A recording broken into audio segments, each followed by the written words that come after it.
Product review, binili ko to sa Flying Tiger. Kita ba? Okay. Tapos, voucher siya for couples. May mga ganyan. One apology. Favor of your choice. Siyempre kung sino mong bibigay na to, para sa kanya yan. Diba? One afternoon adventure. Dapat today din to eh. Pero, nakita ko kasi to.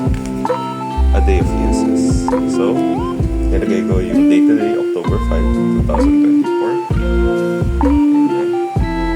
So, ngayon kasi kami celebrate ng anniversary. Kahit nung September 29 pa dapat. But hopefully, at the end of the day, pabigay ko na sa kanya. Okay, na-receive na po niya. Nuweba.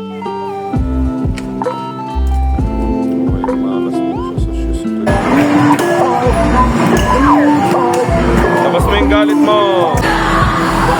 Okay, racing game. Okay, talunan po kami sa game kanina. Ngayon, bumili na lang siyang sapatos.